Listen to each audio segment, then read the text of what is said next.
குஜராத்தில் மிகவும் பழமையான ஆற்றுப்பாலம் இடிந்து விழுந்ததில் 3 உயிரிழந்ததுடன் லாரி, கார்கள் என வாகனங்கள் நீரில் மூழ்கியுள்ளன. இது பற்றிய கூடுதல் தகவல்களை செய்தியாளர் ரமேஷ் வழங்கிட கேட்கலாம்.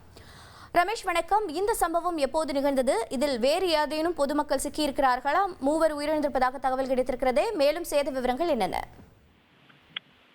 வணக்கம். குஜராத்தில் மஹிசாகர் ஆற்றின் மீது கட்டப்பட்டுள்ள கம்பீரா என்று சொல்லப்படுகின்ற பாலம் திடீரென இடிந்து விழுந்திருக்கிறது. இந்த பாலம் பதோதரா மற்றும் ஆனந்த் ஆகிய 2 நகரங்களை இணைக்கக்கூடியது. இந்த பாலத்தினுடைய நடுப்பகுதி தான் திடீரென இடிந்து விழுந்திருக்கிறது. பாலம் இடிந்து விழுந்ததால் அப்போது பாலத்தின் மீது பயணம் செய்து கொண்டிருந்த ஒரு டேங்கர் லாரி, ஒரு பொலீரோ வாகனம் மற்றும் இருசக்கர வாகனங்கள் உள்ளிட்டவை ஆற்றுக்குள் விழுந்திருக்கின்றன. இந்த சம்பவம் குறித்து கேள்விப்பட்டதும் அந்த சம்பவ இடத்திற்கு உள்ளூர் மாவட்ட நிர்வாகம் மற்றும் மீட்பு படையினர் விரைந்து சென்று மீட்பு பணிகளை துவக்கி இருக்கிறார்கள். இந்த பாலம் மிகவும் பழமையான பாலம். 1986ஆம் ஆண்டு கட்டப்பட்டது. மிகவும் பலவீனமாக இருக்கிறது.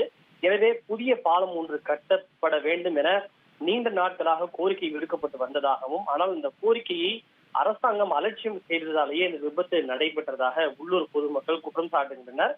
மேலும் புதிய பாலத்திற்கு அனுமதி அளிக்கப்பட்டுள்ளதாக அரசு தொடர்ந்து கூறி வந்ததே தவிர புதிய பாலத்தையும் கட்டவில்லை. இந்த பாலத்தை போதிய அளவுக்கு அரசாங்கம் பராமரிக்கவும் இல்லை. அதனால்தான் இந்த விபத்து நடைபெற்றதாக உள்ளூர் பொதுமக்கள் குற்றம் சாட்டியிருக்கின்றனர். இந்த பாலம் இடிந்து விழுந்த விபத்தில் 3 பேர் உயிரிழந்திருப்பதாகவும் 5 பேர் மீட்கப்பட்டிருப்பதாகவும் தகவல் கிடைத்திருக்கிறது. இருப்பினும் அது இன்னும் உறுதி செய்யப்படவில்லை. நிர்வாகத்தின் சார்பில் உறுதி செய்யப்படவில்லை. இருப்பினும் சில உயிரிழப்புகள் ஏற்பட்டிருப்பதாக அங்கிருந்து வரக்கூடிய தகவல்கள் தெரிவிக்கின்றன. உங்கள் தந்திவன் தொலைக்காட்சியில் திருவாய் மலர்வாய் திங்கள்தோறும் இரவு 8 மணிக்கு காண தவறாதீர்கள்.